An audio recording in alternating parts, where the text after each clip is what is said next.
So many things have ruined my childhood, so I go online to bitch and cry. It feels like all of Hollywood is up against me. They even made Optimus fly. New versions of what I grew up with are being remade, rebooted and retried. My adolescence is under attack now. I think that a part of me has died. Aliens, Predators, Marvel, DC, maybe it doesn't all quite stick. Okay, well, except maybe for that Jar Jar Binks. Could it be I've misunderstood? This podcast ruined my childhood. Hello everyone, and welcome to This Podcast Ruined My Childhood.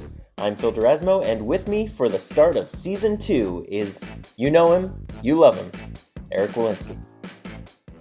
Ask your kids who Lego Batman is. It's kind of deceptive. We're not talking about Legos, but we are talking about Batman.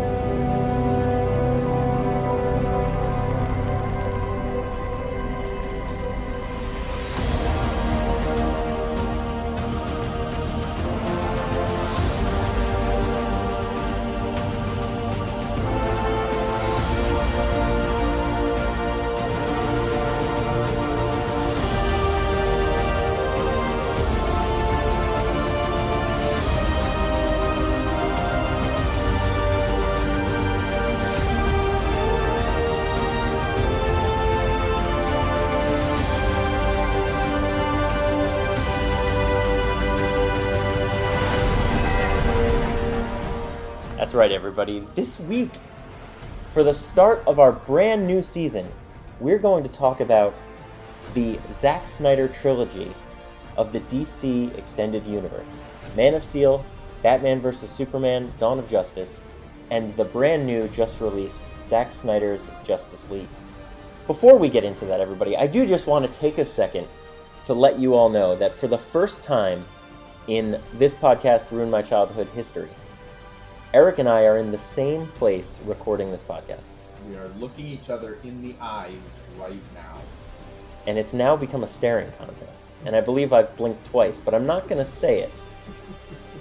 But it's true, everybody. So Eric, who normally is in Michigan, and I, who normally am in California, recording this podcast through the interwebs, have decided to somehow break through the Speed Force and figure out how to do this together in the same room. So it's going to be a little bit different sounding podcast, I think. It won't be as crisp, but it'll be fun because we'll get to play off each other in the room in the moment. So it'll be all right. It'll be interesting. We'll see how it goes. I'm excited. I've tepid expectations. But anyway, Eric, tell me how the Justice League, Batman, Superman, Wonder Woman, all these great characters have impacted your childhood. Well, as a kid, I read Star Wars comics. I had G.I. Joe comics. And somewhere along the line, going to the comic store every week, I started taking a peek at Batman. And I started collecting Batman comics. They were interesting. I found them to be a little more grown up in the storylines and the flavor than Star Wars and G.I. Joe. It always seemed more kind of kid fantasy, whereas Batman almost seemed more like an adult kind of.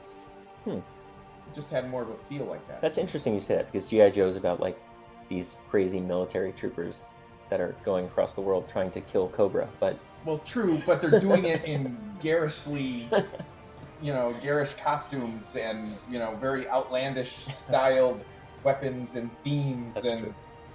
They just looked crazy silly. Yeah, that's true. And so They wore berets. I mean, you can't take anybody seriously wearing a beret in a comic book, right? Well, it's funny, just to detour quickly, G.I. Joe did start off more army realistic in its characters. But then, like, if you look at the first series of G.I. Joe figures, they're the medic, the minesweeper, the machine gunner, the radio guy, and they are all kind of playing Green Army outfits. I did not know that. Yeah, but then Series 2 came out, and then that's when Cobra got ninjas and the Saboteur and, you know, Major Blood, and they all look like characters. And then by the end, one of Cobra's guys was just a boxer. They were going off the Rocky craze, obviously. Yeah. Anyway. Yeah. So yeah, but I completely understand. Batman was rooted in something a lot darker, and it was the darker end of the DC comic spectrum from the perspective of us in the 80s, right? So it's interesting that you call that out. So Batman was kind of it. You were like into Batman comics. Did you get into Superman? Did you get into the Flash or anybody else? I knew who they all were, and around that same time is when I started watching the old Batman TV series from the 60s. That was rerun every night, and I loved that. You did the Batusi with them? Yeah, all the time. And it was yeah, so I knew who all those characters were. I just kind of gravitated to Batman and the Joker mainly. Sure. And that's still my main comic book go-to are those two characters. But yeah, I enjoyed all that stuff. Superman movies, Batman 89. Right. Superman 78, right? Those Superman movies, of course. Christopher Reeve, he was great. I enjoyed those films. Quest for Peace, obviously, we'll talk about someday on this podcast. But I'm very much in the same boat. I mean, I grew up with the movies. I think in the mid 80s, I was 5, 6, 7 years old, and my dad introduced me to the Superman movie, Christopher Reeve. That 1978 Superman is very wholesome. There's no blood. When he beats up bad guys, it's like really cheesy. It is a very 70s superhero movie. Like there wasn't really anything that existed that was like that, but that's really what it was, a 70s movie. Well, it's interesting that you start there, and just to give a little tease as to where we're ending up here, the 78 Superman movie was supposed to be Superman 1 and Superman 2 were supposed to be back to back, part 1, part 2. Yep. But then the studios made Richard Donner cut it all up, and there is now a Donner cut, which puts the two movies together, puts certain scenes in different order, and you get a full, complete story instead of separate movie 1, which kind of had a weird ending. So weird. And then Superman 2, which basically then picks up from the whole beginning of Superman 1 with Zod and the other two getting exiled. Right. So that's interesting because we're ultimately going to end up at the Zack Snyder cut of Justice League, which is seeing a director's full vision, of course.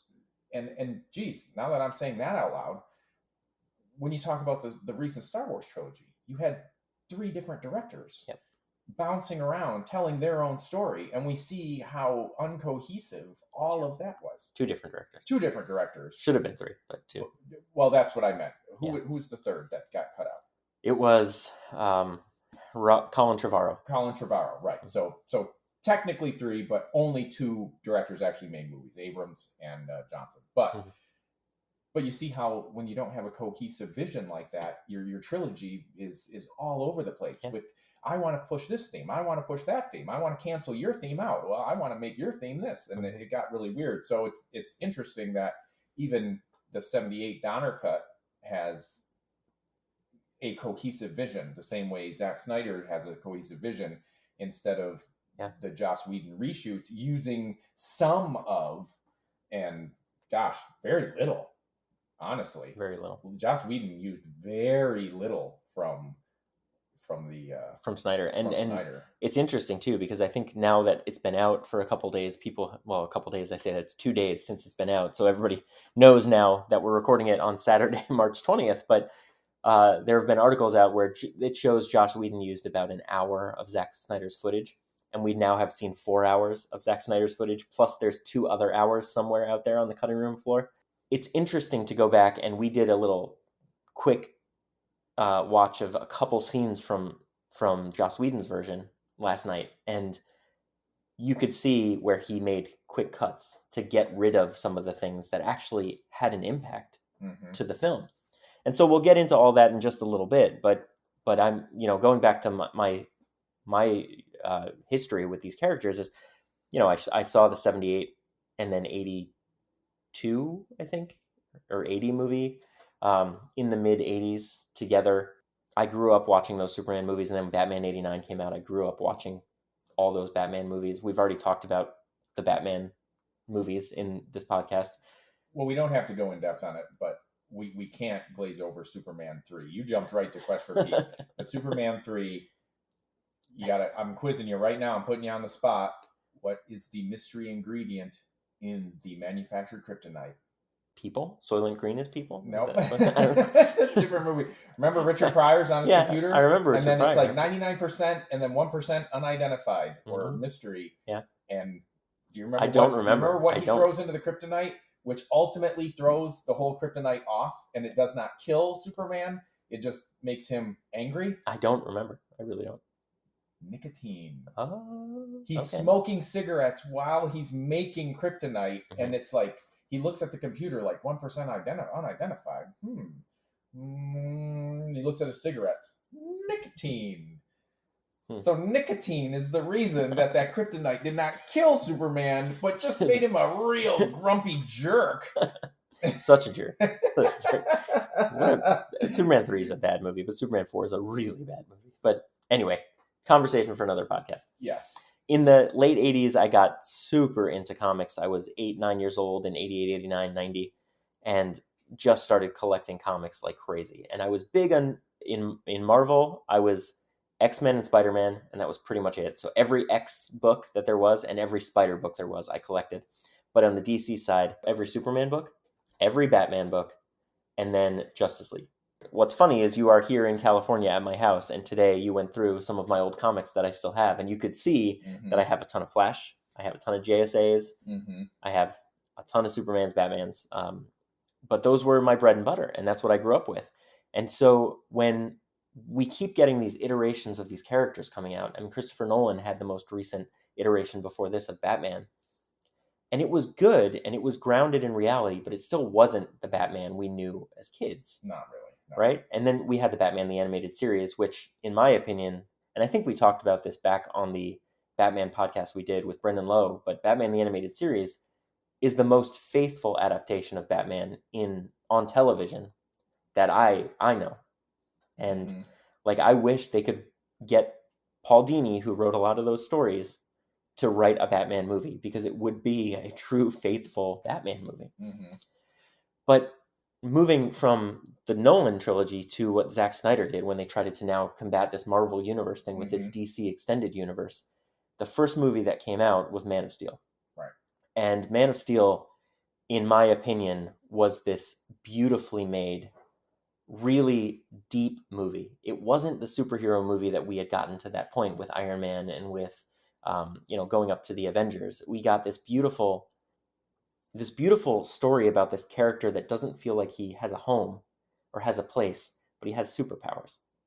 And it's a lot of the themes that they wrote back, Jurgens and, all those guys wrote back in the Superman comics of the 80s and 90s, that is now transcending into live action.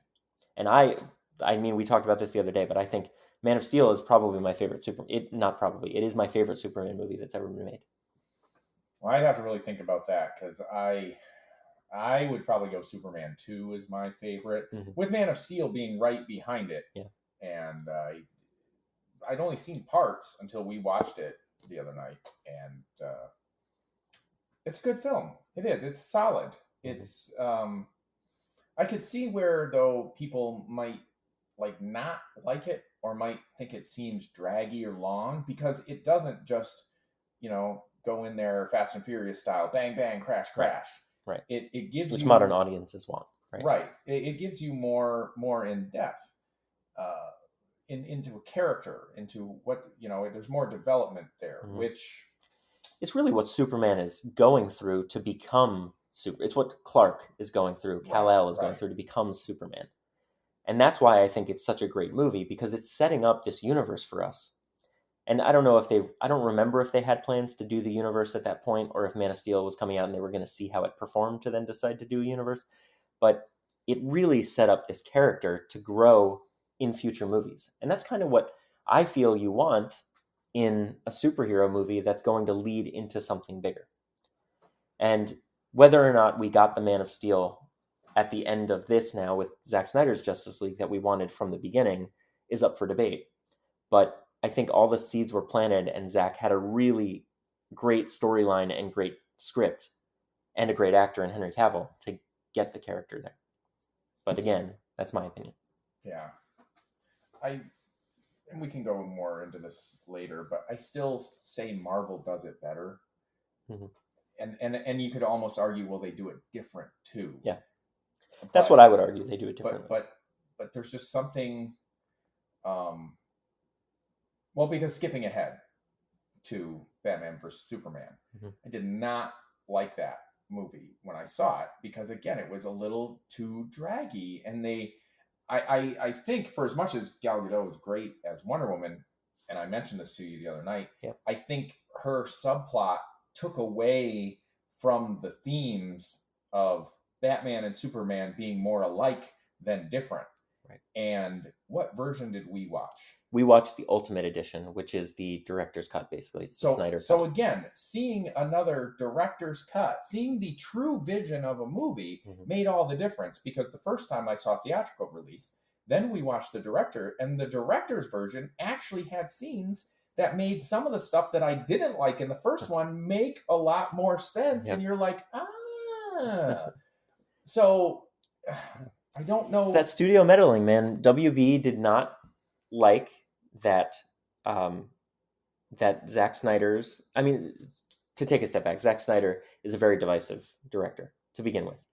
The way that he shoots his films, the way that he tells his stories, people love and people hate, and there's no in the middle. There really is no in the middle. I don't know that I've ever talked to somebody who says they liked 300, but they hated Sucker Punch, or that they liked Dawn of the Dead, but they hated Man of Steel. Like, there is nowhere, if you like Zack Snyder movies, you like all of Zack Snyder movies. If you hate one Zack Snyder movie, you hate all Zack Snyder movies, which is weird to me because I love film, so I like seeing all different interpretations of things, and some are done poorly, and some are done masterfully, and some are done okay. But Zack Snyder's movies, in my opinion, are all done masterfully because he is a really great director.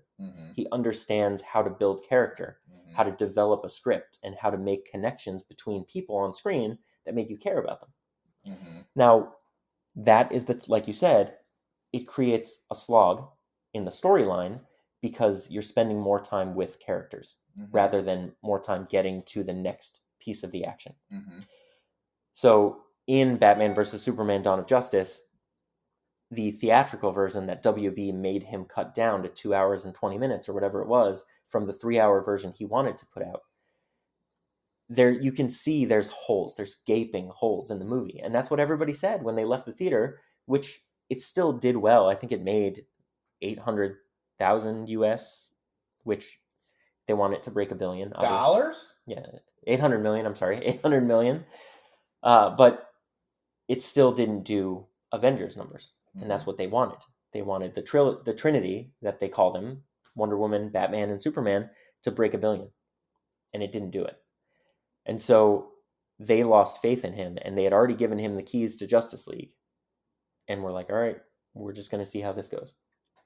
But they watched him like a hawk, and they put Jeff Johns on it to pay attention to what he was doing and make sure that he was following all of their notes that WB was handing down and DC was handing down. And it really put pressure on Zack. And, you know, we don't really have to get too deep into it, but he also had a personal crisis during the filming of Justice League, which made him step away from the film. And I think it's pretty well known that his daughter committed suicide, and he has since spent a lot of time rallying people to donate to causes to help with people that feel they need to take that step.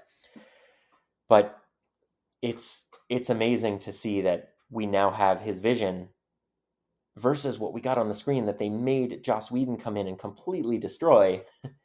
And it's two completely different movies. Right. So let's get into it now. I mean, we're already kind of into it, but tell me about, we watched Man of Steel.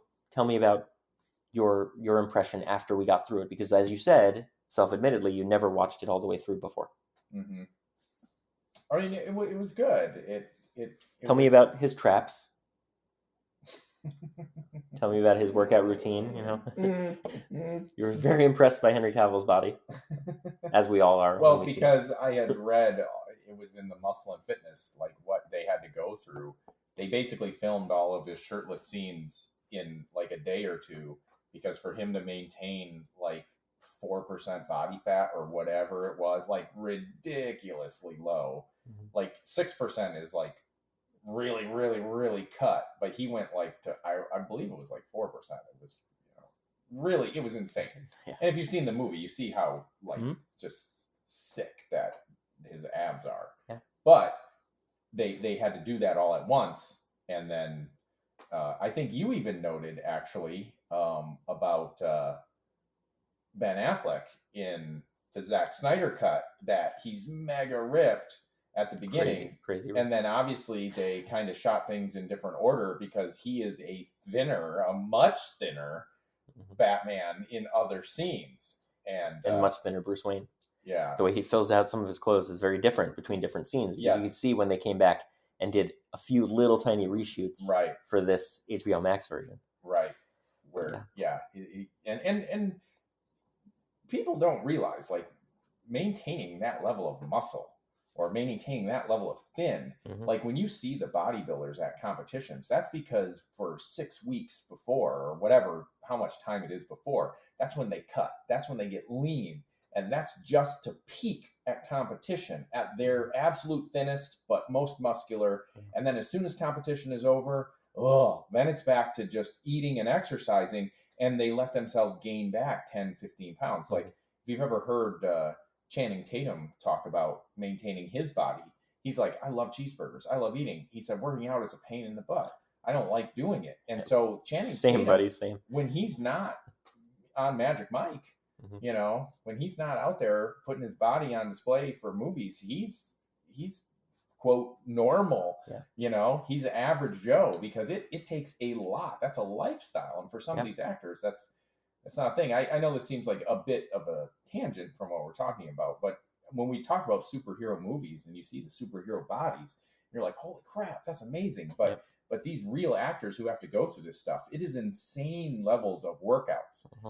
Hugh Jackman, actually, he started taking his workouts more seriously once he saw how popular Wolverine was getting.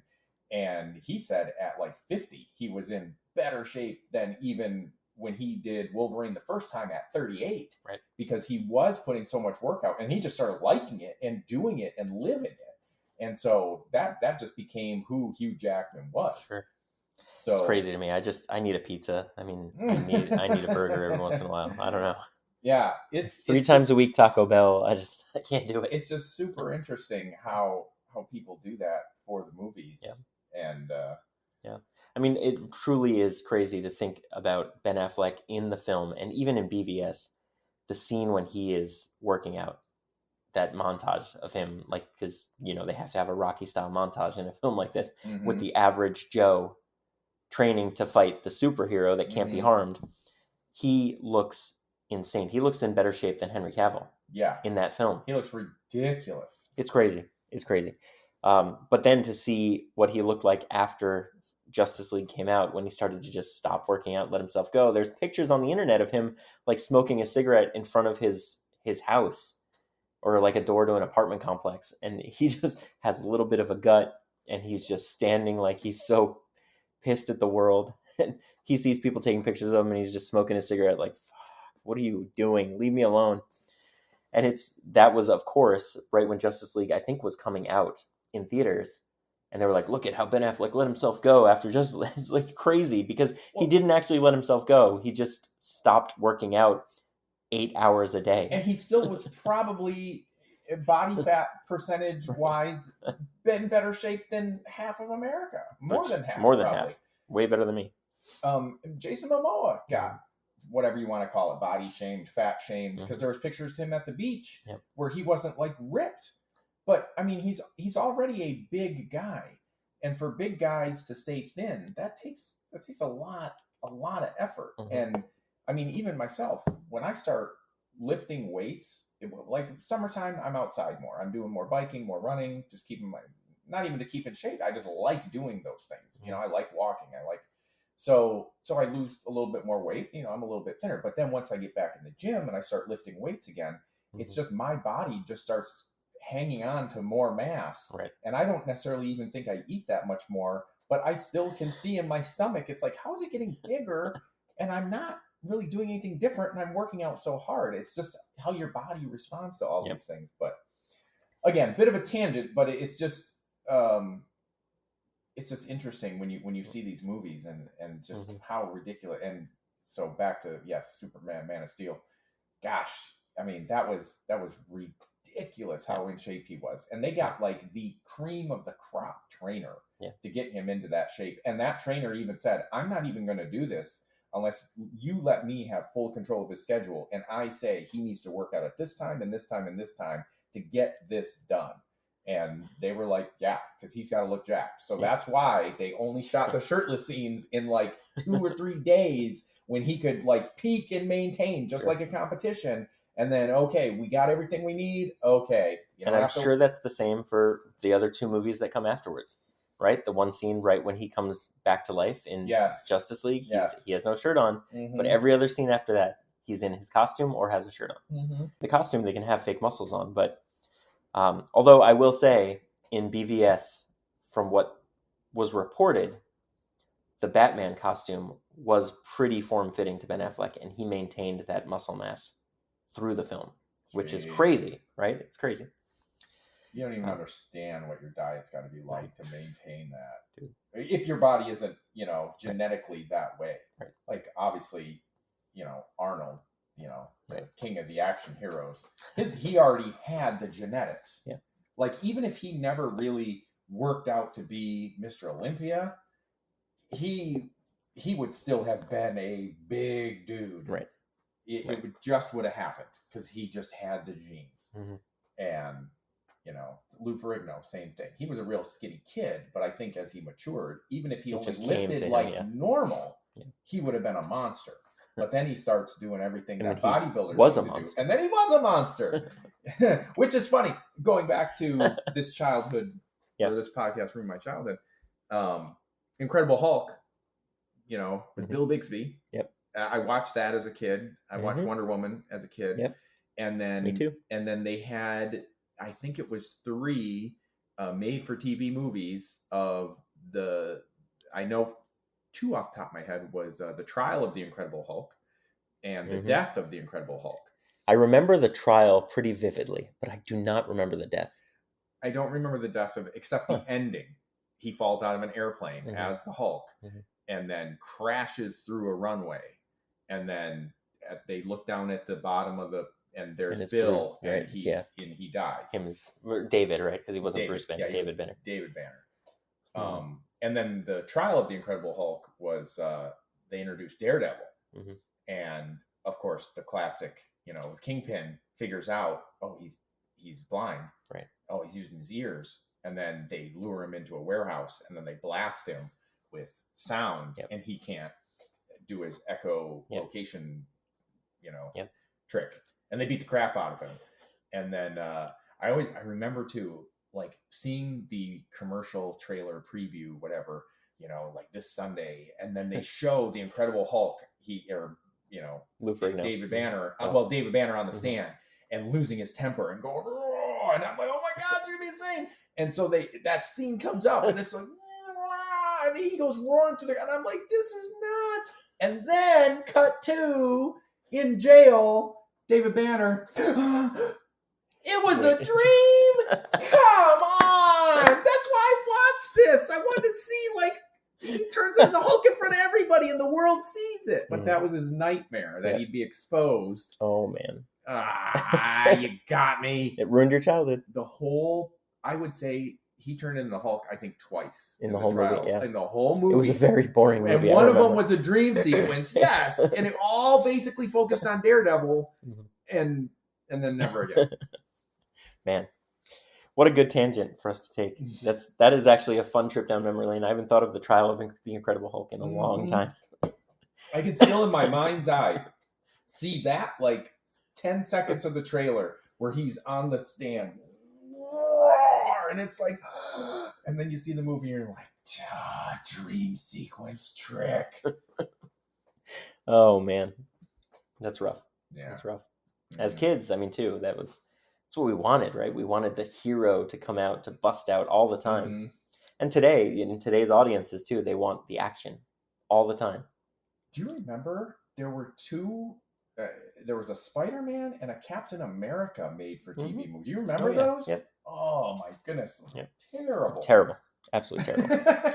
Captain America movie is one of the worst movies that's ever been made. I know, it's so rotten. And again, I only have my childhood memories of it, and even as a kid, thinking this isn't good. I will say I do remember loving the Flash TV show that was on back when in the early 90s or late 80s. I never watched Dude, it. I loved it.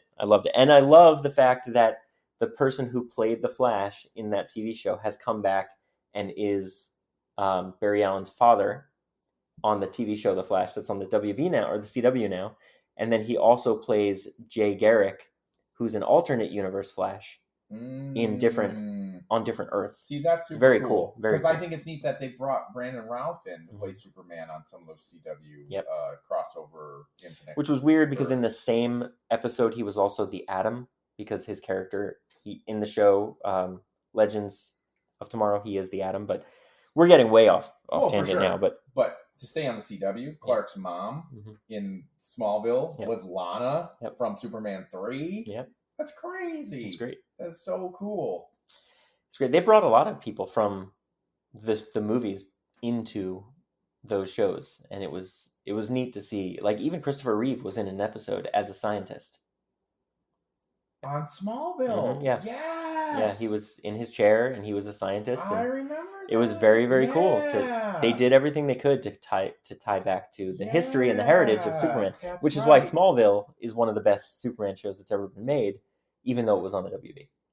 And I would say almost unfortunately, because it was the pioneer, it sort of had its hands tied in the how much can we do, right? And now, like, the Arrowverse and all of that stuff is like free reign. And like I said, they're bringing in Brandon Roth. You said they're moving movie stars and stuff to do this stuff, whereas Smallville was kind of restrained. You know, no flights, no tights. I don't know that I'd call Brandon Routh a movie star, but he was in a movie. He was in a movie, and he starred. He was in a movie. He starred in a movie. He starred in a movie. He's a movie star. We didn't even talk about his Superman movie. We just glazed right over that when we were talking about our childhoods. I liked it. It wasn't bad. It just wasn't good either. It was weird. Well, it was just weird. I'll just leave it. I mean, we went back to real estate. And we're gonna We're gonna grow Kryptonite Earth. Yep. Who's gonna build a condo there? Not me. Like, I mean, that was. Would you like your scorched earth looking to the west or to the south? Like, I don't know. It didn't make a whole lot of sense. No. But the setup was that this character, this Superman, this Clark Kal-El, can we was stop here, talking about his abs? and we will, just a little bit more. They glisten. They glisten so well. But he's here and he doesn't know his place. And that's the whole point of this, where in the Superman comics, Martha and Jonathan Kent help him find his place.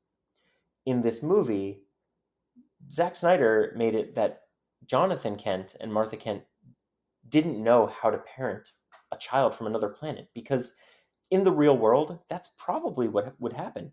You'd raise the child as your own, and you'd raise them with the best human values you can, but you can't take that second step to really understand what they go through when they're invincible. Right.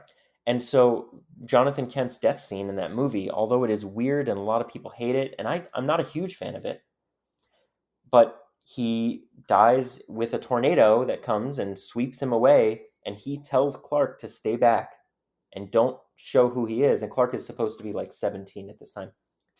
And to me, I feel like I would do that same thing if my daughter had superpowers or was from another planet, and I was trying to protect her, knowing that if anybody found out she was an alien, scientists would probably come take her away and do experiments on her. And, you know, I feel like I would do what Jonathan Kent did.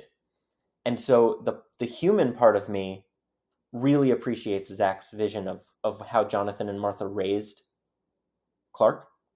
But the movie watcher part of me is like, fucking get in there, save your dad, punch the tornado out into space, and let's get this movie moving. See, I would not tell my son or daughter to stay back. I would be like, sneak around! You have such blazing speed. Get behind the crowd. Come around the overpass. Just whisper it because he has super hearing, right? Right. You hear it?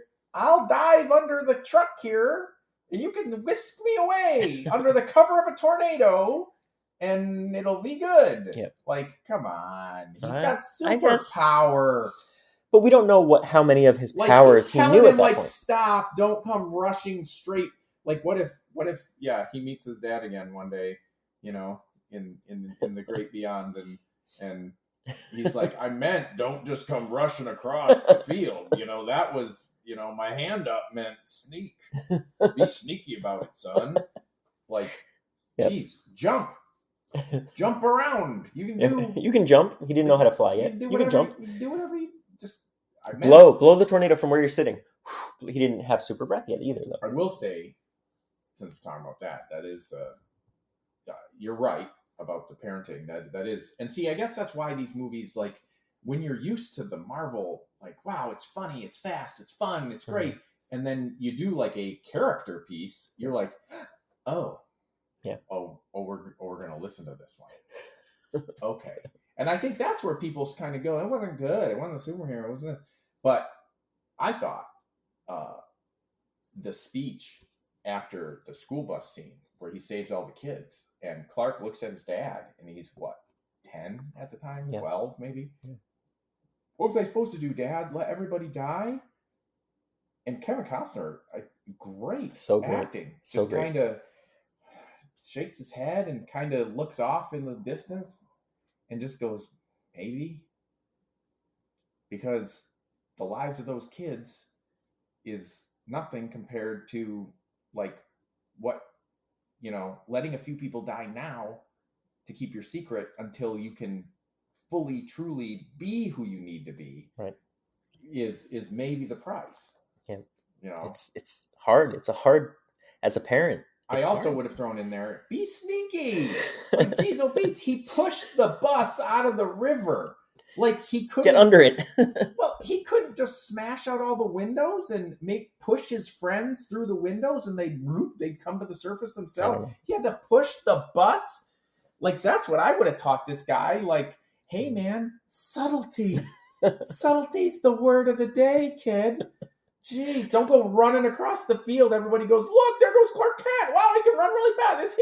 Is he not from Earth? Like, don't do that. Sneak. Be sneaky. Punch the windows out of the bus. Use these powers. That's a good point. That's a good point. Craftily. It's a good point. Jeez, okay. I mean, he's a corn-fed hick, right? So he could just punch the windows out and nobody would say anything. No. They're super strong in Kansas. I mean, he could have tore the back half of the bus off the top and nobody knew what happened. The bus crashed over the thing and, oh crap, look, it ripped off the whole back end of the bus. Good thing too, because the kids escaped that way, right? Right.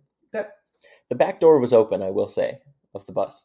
I know. And nobody swam out of it. That's what I mean. I mean, the kids aren't smart either. But I would have to say, them out. He could have helped helped them. them. I mean. But there's also something to be said of when something that heavy is sinking, there's the vortex pulling things down.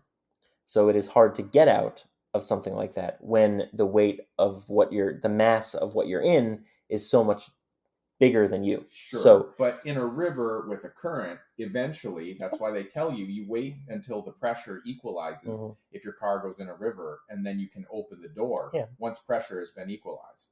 You know, you open the windows, you actually let it flood faster. Don't keep the windows up because that makes it hard to open. You put the windows down if you can, and then the water comes in, and then the door will just, because now you're all in the water. You're not fighting pressure. Jesus, what do they teach these kids in Smallville? A little bit of science, you know.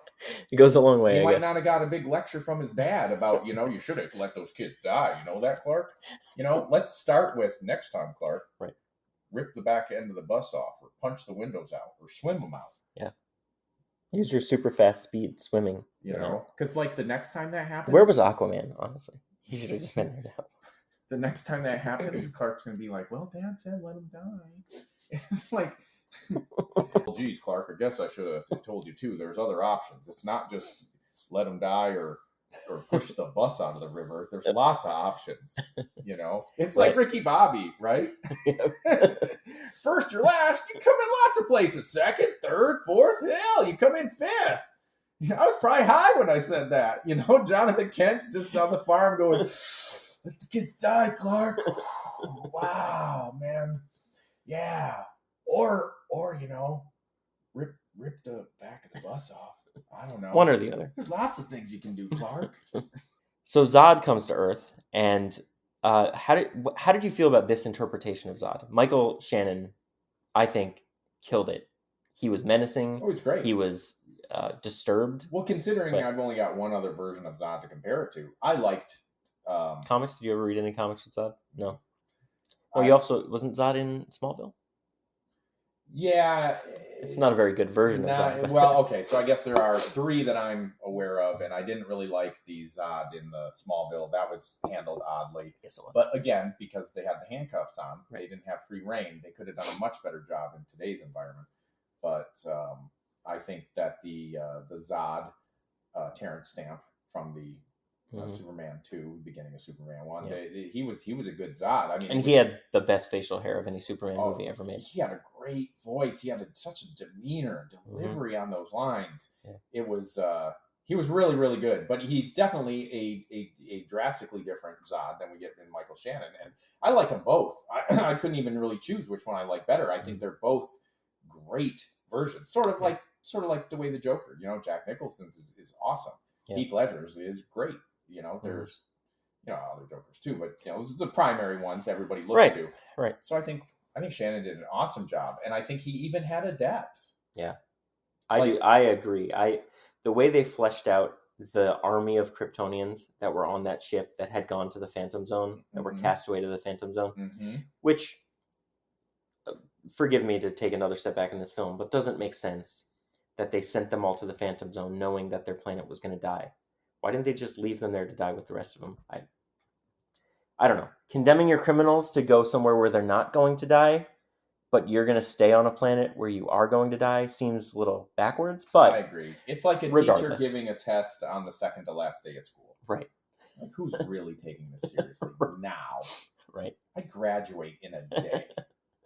I am not putting effort into this. Right. But the teacher's still going to give the test. Yep. That's what they did. But his motivation for wanting to keep Krypton going is set up right at the beginning when they have the flashback to Krypton, which had an awesome Jor-El, by the way, and Russell Crowe. He did so well. He was super great. And better than Brando, in my opinion, which may be heresy, but no, I think he was better than Brando. Fair. But Brando did a good job for the era, but whereas I would say both Zods I couldn't choose, I would pick Russell Crowe. Yeah. But we get the motivation behind Michael Shannon's character. And we see he has the same motivation through the whole film. Which is important because in superhero movies, there are times when the villain is very one-dimensional. And they have one plot, and it's like to take over the world or to do this one thing. And Michael Shannon's truly fighting for his race. It's not he wants to take over Earth just to take over Earth. He wants to bring Kryptonians back because they were a great people. They were an intellectual people. They were a strong people. And it's just, like you said, it adds depth to his character. And I really like how Michael Shannon portrayed it. The other Kryptonians that were part of the ship, they were faceless. Yeah, they were pretty faceless. There's the female who is also, she looked very similar to the one that was in Superman 2. Right.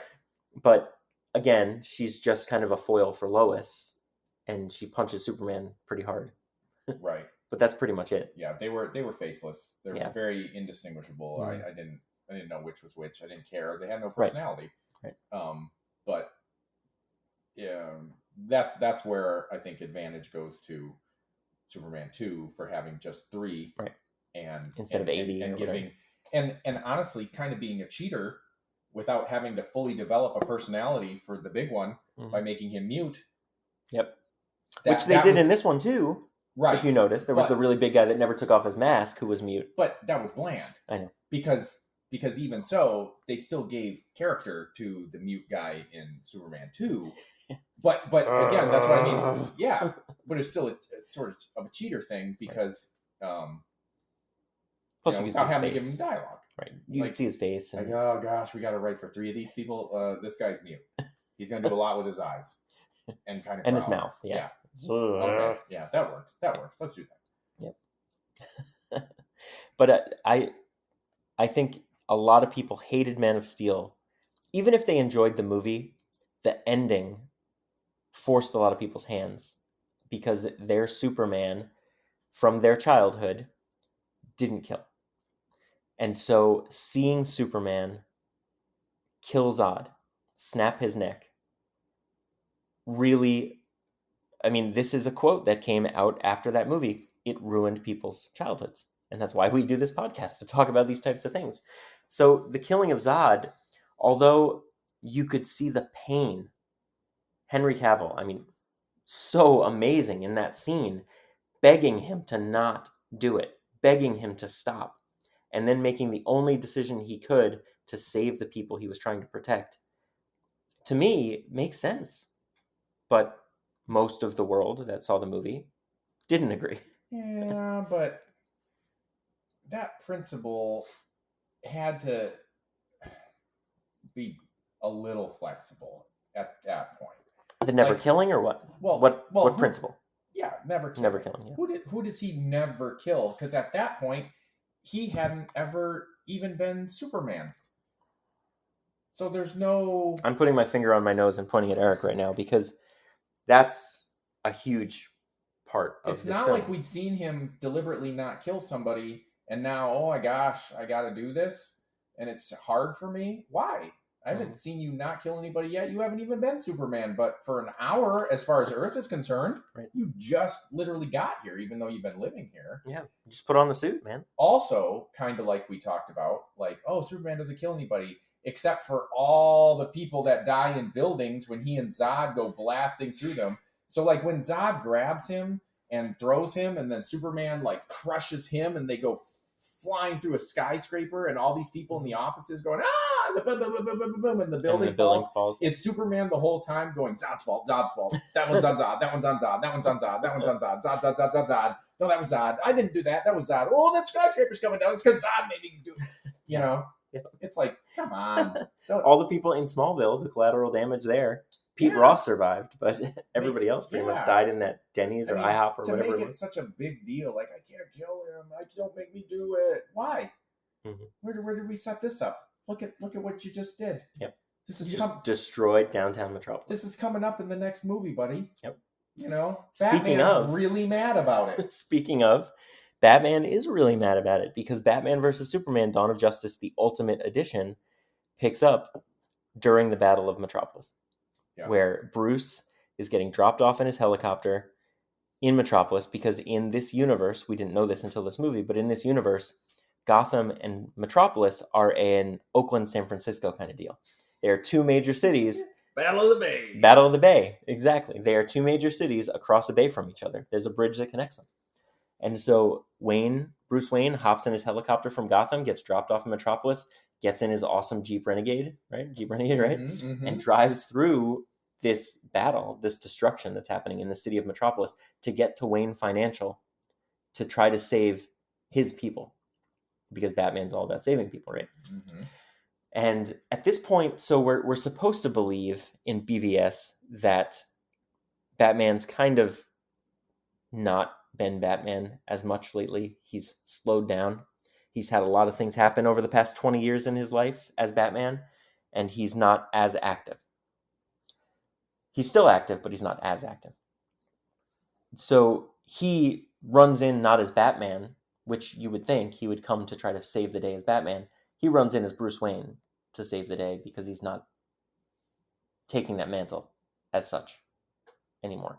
And so he picks the Batmantle back up because he needs to find what's going on with these aliens, right? He needs to know who Superman is or what Superman is. But you know how you have a job, whatever that job is, if you're a school teacher or whatever, but you're in an environment where, gosh, just can't find a job around here. It's really, really hard, and I don't know. I can't find a job. I should move somewhere else where the job's better. So why do criminals even stay in Gotham? Dude, I don't know. I mean, talking about Batman slowing down, like, he should slow down and pretty much come to a crawl.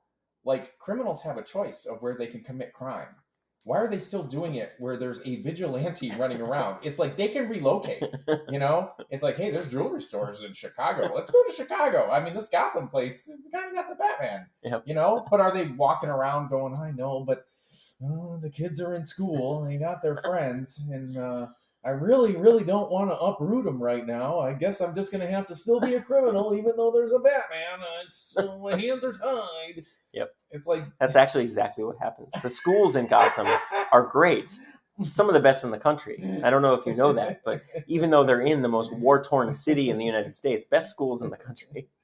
I don't know why they stay in Gotham, to be honest. You It said is Batman very crazy. slowed down. It's like Batman should have pretty much been out of business because all the criminals should have went and committed crime somewhere else. That just makes sense. Especially because like, why you staying? Especially because we know that there's really no age of heroes right now. Right. So everywhere outside of Gotham, they can commit whatever they want. Right. And only the police are after them. But well, yeah, Mom's still at her place, and she won't move to Florida. I keep telling her go to Florida, so I gotta stay here and be a criminal, even though there's a Batman. There's so many jewelry stores in Miami we could hit, but we're just not gonna make it there. BVS sets up that Batman sees the destruction that Superman causes, and then realizes that he is an alien from another planet that has all of these powers, that if he ever wanted to, he could turn on anybody. And that is his motivation. Pretty much he says almost exactly that to Alfred. Mm-hmm. And Alfred's trying to convince him, like, go talk to the guy. Maybe he's not a bad guy. But Bruce is like, nope. Mm-hmm. We've seen these people before. We've dealt with this kind of thing before. We have to be ready. So they then introduce, so Bruce is he has his conflict trying to figure out how to stop the Superman. Then we get introduced to another character that you and I both have already talked about outside of this recording, which is Lex Luthor. Or I'm sorry, they really call him by his name, Luthor. They make sure to, every time they say it, they hit that Luthor. Well, that's the way Christopher Reeve said it, right. And I loved it. Too late, Luthor. Yeah. Too late. Yep. He had the best lines. Mm-hmm. He was so good. He was good. But the Lex that we get in this film is not Gene Hackman. He is not a hack like Gene Hackman, what played the character. What's his name? Jesse Eisenberg. Plays Lex in a very different way. He plays him like a Joker. He does. He plays him like he's just a little too crazy. Insane. Yeah. A little too insane. Mm-hmm. Like, just, he's not all there. And he's smarter than everybody else, but he's also crazier than everybody else. And those two don't mix in Lex Luthor. Not in Lex Luthor. It was also a lot of like Jim Carrey's Riddler. Mm-hmm. Well, I mean, because he's super smart. I guess you're right, yeah. But then he had just that wacky part of him. Yeah. And that just does not work for Lex Luthor for me. I think that just misses. I agree. And you even joked. You said, "Well, what are you going to get? Michael Rosenbaum?" It's like, yes, yeah, get Mike Rosenbaum because he killed it as Lex Luthor. Killed it. He did. He was really good in Smallville. If any of you out there haven't watched, we've already raved about it 3 different times. You should check out Smallville. And now that I say it out loud, man, him being 10, 15 years older, he would have been perfect. Would have been perfect. He would have been perfect. Mm-hmm. Oh, jeez. But we got a big name actor like Jesse Eisenberg, who's very famous from The Social Network and from Zombieland. And to be fair, he did a good job of what he was doing. Right. I just did not think it fit. The choices for the character weren't Lex Luthor. No. And we may get a lot of people that disagree with us, but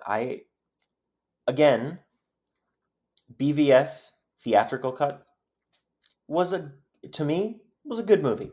I enjoyed it. A lot of people hated it. Not too many people loved it. A few people loved it. But then there's a good contingent of people out there that thought it was good. And I'm one of those people. I thought it was good. But the Ultimate Edition is a really good film. Yeah, I did not really like the theatrical. But the problem is still Lex. Mm-hmm. In the Yeah, that whole doesn't go Ultimate away. Edition, the Lex doesn't go away. It just gets deeper. Mm-hmm. There's more Lex Mm-hmm. to disagree with the choices of. Mm-hmm. Mm-hmm. And it's hard to really take the movie seriously because he's pulling all the strings. Mm-hmm. He's making everything happen, which doesn't really line up if you look at the continuity of what's happening in the film. There's no way that he could have gotten Bruce the note that Bruce saw exactly when the Senate, the House of Representatives or the Senate blew up. And all these things, it's all for the movie, right? Quote unquote. But that's, again, if you're going to fault the Dark Knight for anything, it's that the Joker's plan was so perfect that if any one little thing would have fallen apart on that, did he know Commissioner Gordon was alive? I mean, did he?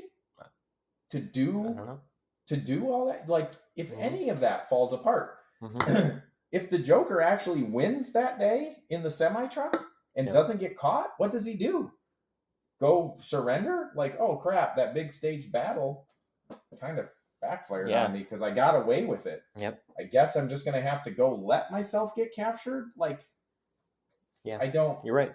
Yeah. So his plan, though, there's a graphic novel that is incredible it's just called Joker, and it's about an old Joker that gets let out of Arkham. It is probably my absolute favorite graphic novel ever. It's so good. Well, the same people, and I believe it's Jeff Johns. I don't remember who the artist is. I won't even try to guess, but the same artist, Jeff Johns, they do one called Luthor. And it's a similar premise where he's trying to expose Superman for the fraud that he is. And so it's all these intricate, unrelated things that ding, ding, ding, ding, ding, build to the climax. And it's not as good as Joker, but it's still pretty wow, that is the length somebody would go to for a frame up job, basically. That's all really Luthor is doing, is framing Superman and then kind of framing him twice to get the interaction with he frames him once, and that's what gets Batman all riled up, but then he sort of his whole plan with the kidnapping to get him Martha. Yes. Martha, why'd you say that name? Why'd you say that name? Where is she? Is it a rule that Batman has to shout something odd like that? Yes, it is. The other day, I don't remember who we were talking about. You were setting up something from work, and you had an email from somebody named Rachel, and immediately I go, Rachel. It's anytime the name Rachel is said, it's mandatory. You go, Rachel. Yep. But you're right. It's the other thing. So going back to what I didn't love about BVS, even the Ultimate Edition, is that Luthor he is supposed to be the smartest man on the planet. But in the comics, he still doesn't know secret identities. No. Right? He can't figure out secret identities. But in this film, before we even meet him, he knows who Clark is. He knows who Bruce is. And when he invites them both to the gala, he's setting it up right there. He wants the two of them to interact. Because he knows Bruce is going to do some Batman shit at the gala to try to figure out what Luthor's doing. And he knows that Clark is going to figure out that Bruce is kind of up to something. And of course, when they come together, it's never been said before that Lex has met Clark. But he walks up to them both like he knows them intimately. Bruce Wayne and Clark Kent. Oh, that's a strong, whatever he says when he taps him on the chest. Right there, he's giving away, I know you're Superman. I know it right here. And nobody, you're not going to catch it because you're focused on this other guy that I'm setting you up to start to disagree with.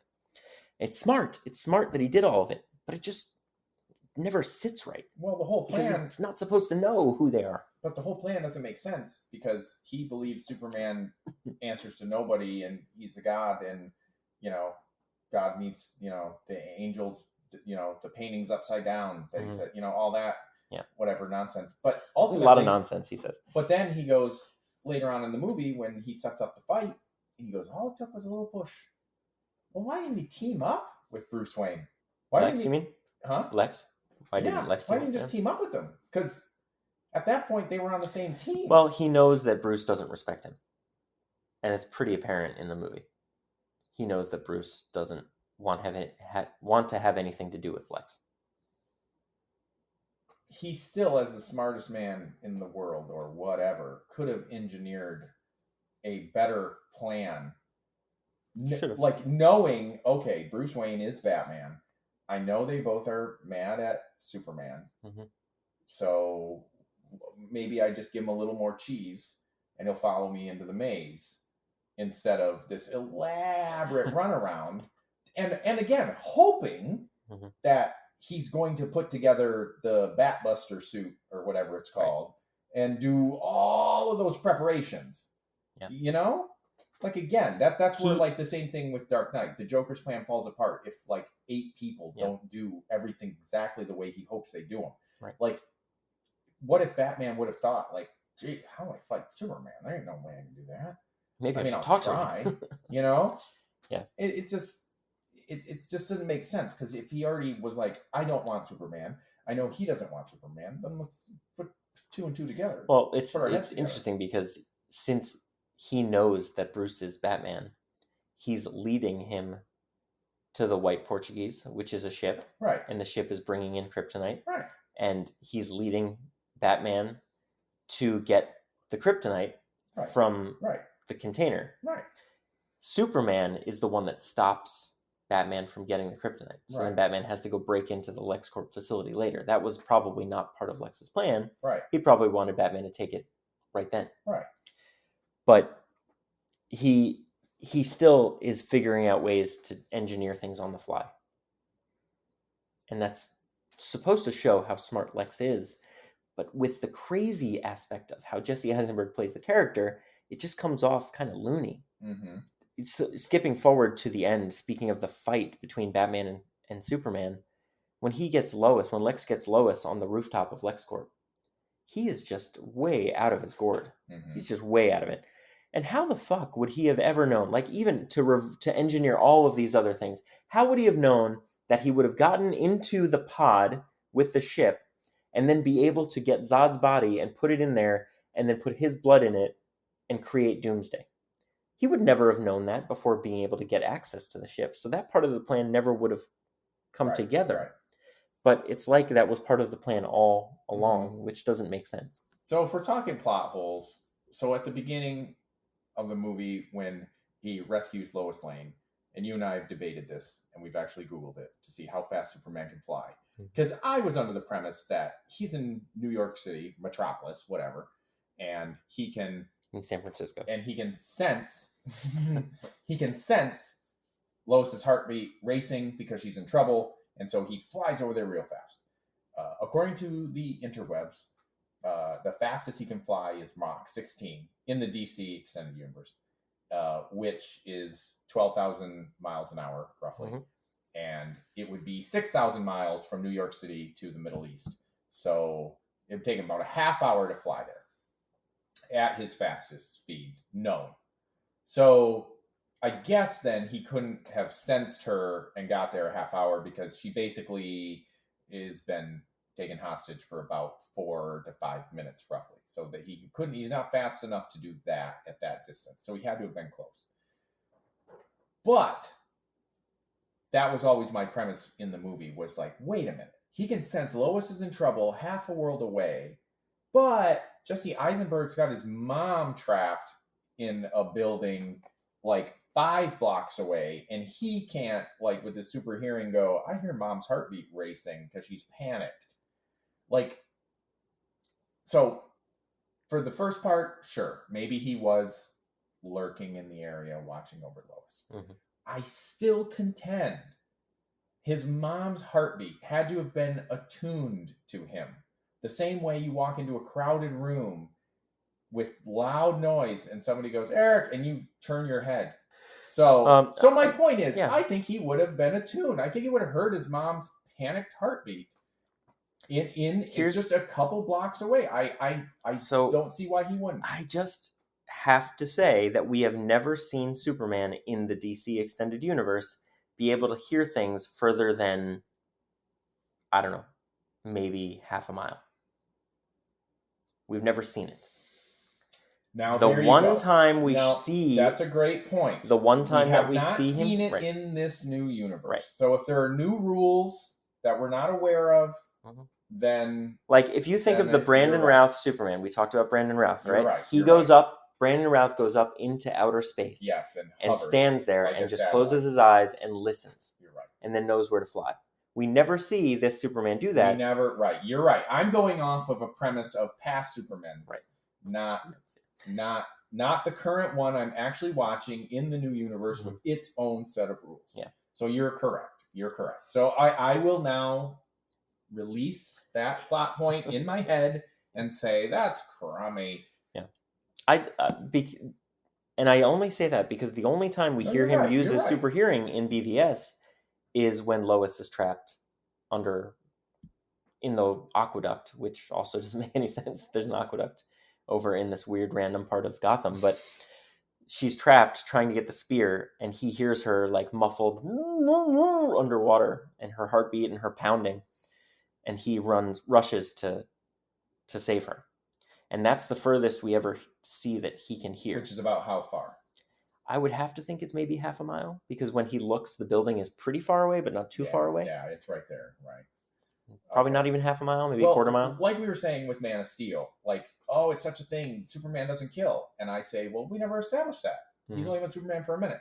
So I guess I have to listen to my own... Yes, listen to your own my own rebuttal, yep. Which is, hey, we never saw him hear things miles and miles and miles away. Yep. So that being the case, yeah, I can let that go. Okay. But that's what this podcast does, man. It brings us together. It solves problems. That's why we do this. So the fight, though, I don't want to glaze over BVS to get right to Doomsday, because I want to talk about the fight, because it is badass. But I also have a major problem with it that I told you about a couple nights ago when we watched BVS together. Superman knows that he has to go to Batman and say, I need your help. My mother's been held captive. Lex wants us to kill each other, wants one of us to kill the other, and he has my mother held captive, and he's going to kill her if we don't do that. Mm-hmm. He shows up. Batman doesn't want to listen to him. Mm-hmm. He just wants to fight because he's red with rage, right? He's angry. Mm-hmm. So Batman does all this shit to stop Superman from attacking him. Like, he does the sonic blast things that he then rips up a manhole cover and throws them and stops them. Mm-hmm. And then as soon as Clark tries to talk to him again, he turns on those machine guns, which he should know would do nothing. I don't know why that's even there. But turns on those machine guns, and Superman gets up and eye lasers them away. Right. It's not even heat vision in this universe. But he then rushes up to Batman, puts his hand on him, instead of trying to talk to him, just pushes him, and he goes flying. And then he walks over to him, picks him up, and throws him. And then after he gets up again, he picks him up and, using his flight, knocks him through a building onto the roof, and then throws him into his bat signal and tells him to stay down. In the time that he tells him to stay down, even if we're going to talk about Superman losing his temper, which he shouldn't, but even if we're going to say, yeah, he can lose his temper, when he's yelling at him to stay down, just say, stay down, Luthor is the one doing all of this, my mother is held captive, can you help me? Mm-hmm. Just say it. But no, then we wouldn't get this awesome fight. But still, it doesn't make sense that Superman wouldn't do everything in his power to stop this fight, because he only has an hour, less than an hour, to save his mother. Right. So why waste 30 minutes fighting with Batman? Right. And you can cut to all that if you just kryptonite blast him immediately Mhm. and then have Superman or Batman start beating the crap out of him, and then he's got to defend himself because he's weak. Martha. Well, I'm just saying, cut to the chase. Yeah. Like he had so many opportunities. Yeah. He did. To talk, and then doesn't, Yep. and that doesn't make sense. Yep. What would make sense is, oh gosh, I can't even say anything because now I'm getting hit in the face and it hurts because it never used to hurt. Right. And we already talked about how fast Superman is flying at Mach 16 in the DCEU. Right. Freaking move at Mach 16 and take the armor off of Batman, disarm him of everything that he has, make him stand basically naked in his bat undies on the street and say, hey, Luthor's doing this to us. Right. But no, they decide to fight, which is awesome to see on screen, but doesn't make sense in the context of what he's doing in the movie and how he needs to save his mother. Right. But then if we didn't get all that, we wouldn't get this scene because we have all these flashbacks of Bruce and his mom's name is Martha.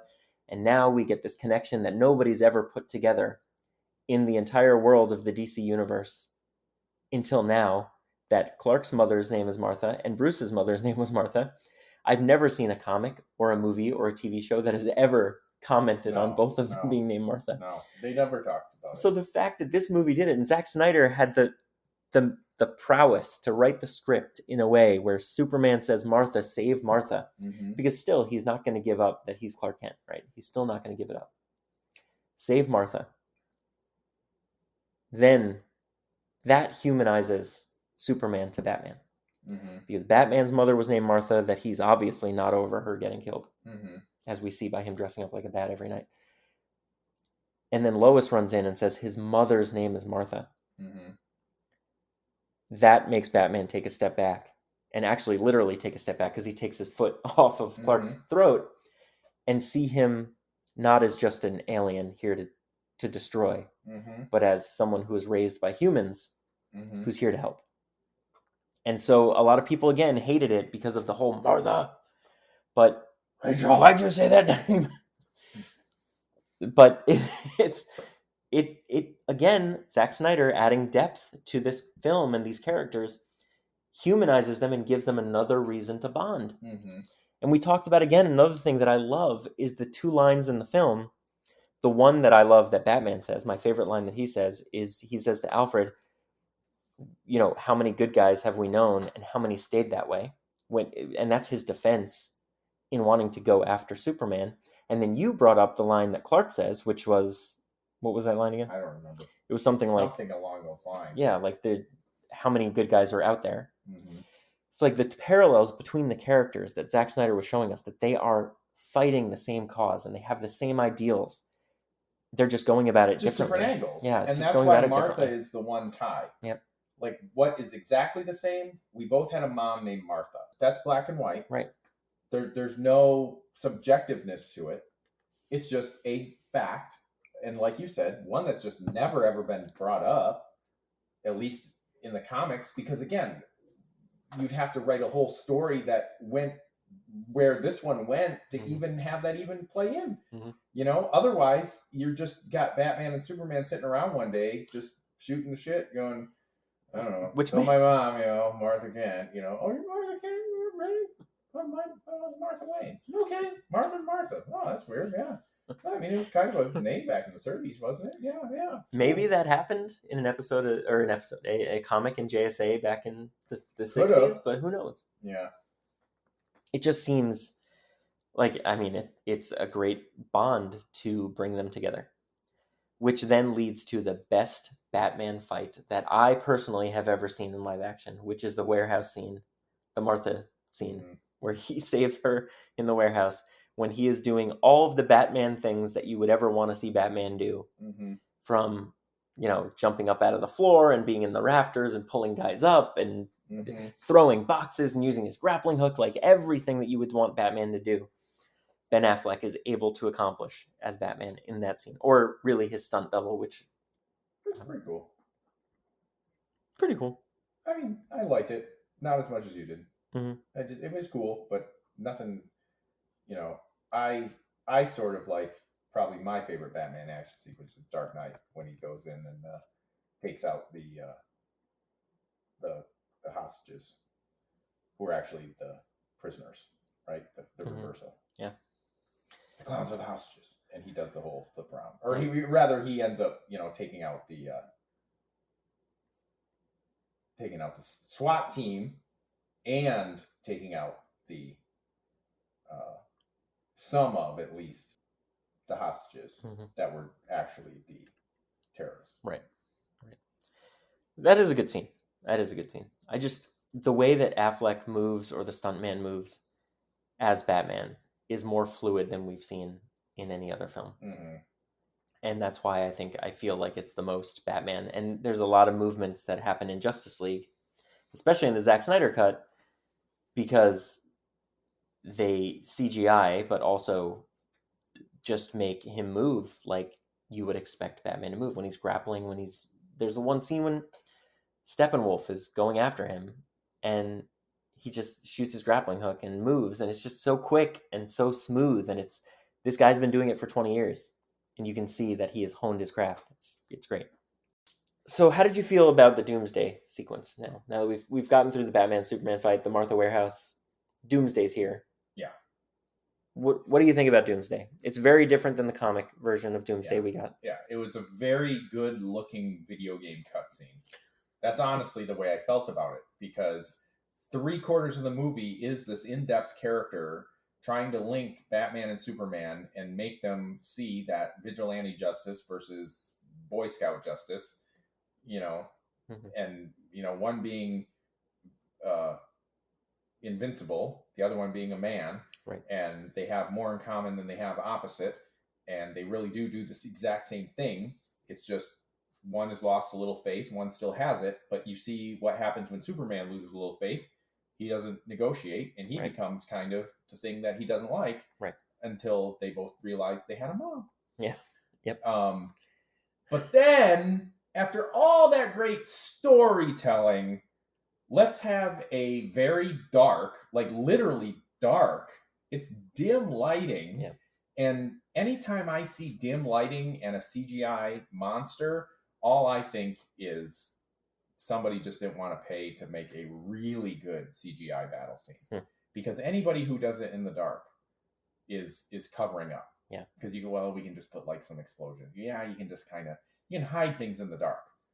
That's why the more impressive movies are like, Spider-Man Far From Home, when he's fighting all those drones and everything over the Tower Bridge. Yeah.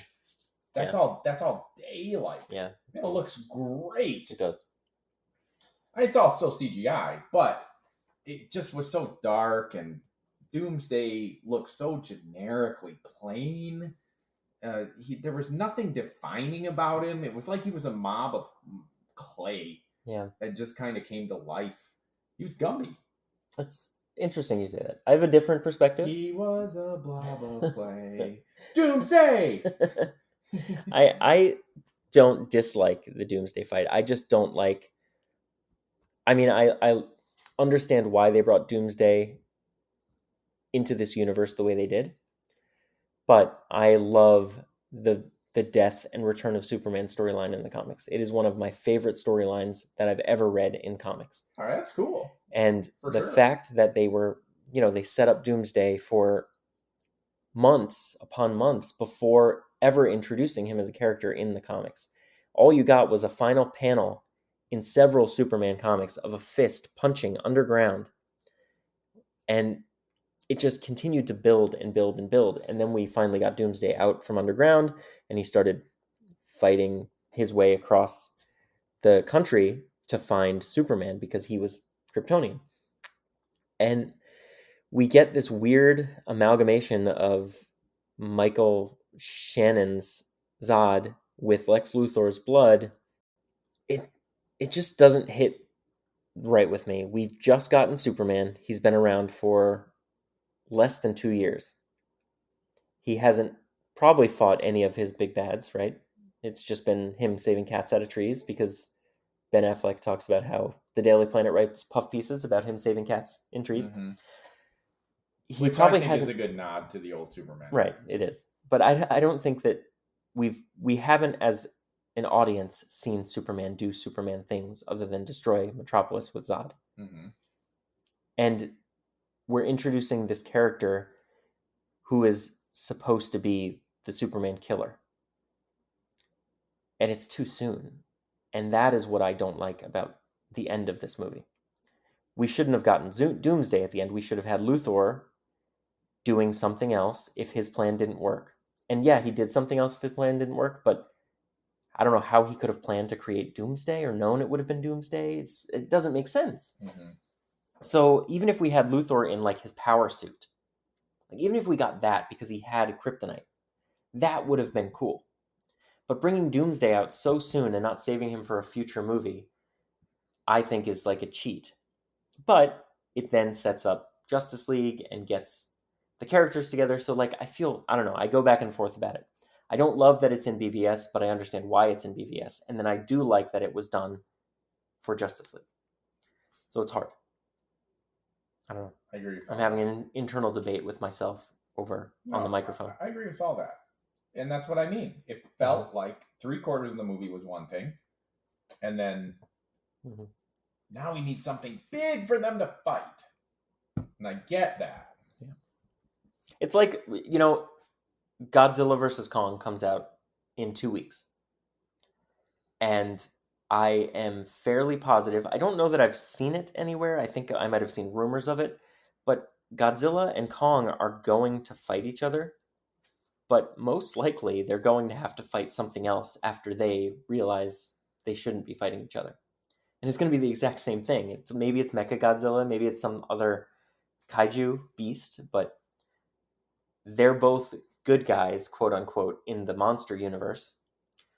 So they're going to have to come together to fight something else. And we don't know what that bigger thing is right now. And that's what BVS did, is they made them come together to fight each other and then realize they're on the same side to then fight something bigger and badder, which is just not great CGI. And no matter, even if they take it out into outer space and a nuke goes off in outer space, Doomsday still falls in the exact same spot that he was in. Right. Even though there's no way his trajectory would have brought him back in that same spot. Right. But it is what it is. Mm-hmm. Wonder Woman comes out to her music, which doesn't fit in the score that we got of that movie, but it is awesome music. It's great. So that was cool.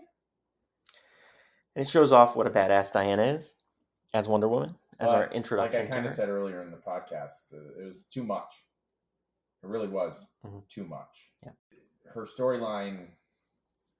It didn't make a whole lot of sense. It didn't. It was too much of a departure from what we were already setting up. Mm-hmm. And I think she's great as Wonder Woman. It's just, it's almost like you needed more movies. Yeah, they did. They did need more movies. And that's a fault of the DC, it's really a fault of WB, right? They wanted to rush all of this together to compete with the Avengers and to compete with Avengers 2 and to compete with Endgame, and it was too rushed. It was too rushed. If they could have made 3 more Man of Steel style movies with their characters, right, to build to them to come together in BVS, and then build to more of them to come together in Justice League, would have been great. Mm-hmm. But we got Man of Steel to BVS to Justice League, which was, Wonder Woman came in between that, and Aquaman came after Justice League, but it was all too quick.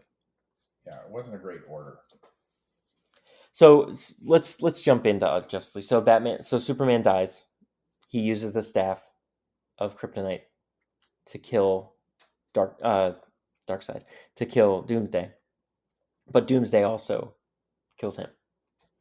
And so the end of the movie is Ben Affleck finally having faith again, or Batman finally having faith again, and wanting to be a hero again and not be the dark vigilante that doesn't care about killing people.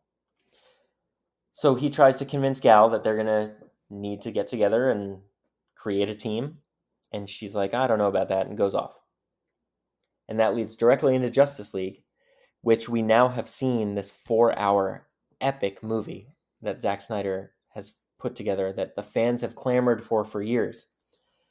And it it starts off right where that movie lets up. Like it is immediately following in. Right. We had talks while we were watching it last night. Through the 4 hours, we kept pausing and we're like, how long was this? Is it a couple weeks? Is it a couple months? Like we don't really know. They don't never explicitly say, I think, in the whole movie how long it's been since Superman died. Mm-hmm. But I think it's probably 3 months. And time, probably another couple weeks goes by through the course of the movie as they're trying to get the other heroes to join them. Mm-hmm. But I don't think much longer than 6 months has gone by the end. But I don't know what you think after seeing the film now. I'd agree. Okay. So Justice League came out in 2017, and it did very poorly in the box office. I agree because the Zack Snyder version, spoilers, so here we go. Yeah. When Superman dies, that shockwave is what wakes up the mother boxes. Yeah. So this movie couldn't be that much further past even 3 months. Right. Because otherwise, the mother box has been on for 3 months and finally Steppenwolf hears it. Mm-hmm. That doesn't make sense. Yeah, I mean, maybe it's a week. Who knows? We don't ever find out. It might even be shorter than that, Yeah. right? But I wouldn't. Well, long enough for Martha Kent's house to get repossessed by the bank, right? Because that's like, wait a minute, how long's Clark been dead and the house is gone? I mean, wait, what? She didn't have any savings? And like we talked about, that's the Kent farm. Yeah. Now, again, we're going by lore from other sources, but in this universe, we don't know that it's been handed down from generations, unless Jonathan said it in Man of Steel. I don't think he did. But the Kent farm is the Kent farm. They talk about, the great-grandfather farming the back 40. Yep. And now, Superman dies and they take her farm just like that. It's just like they have the longest mortgage ever. That's really what it is.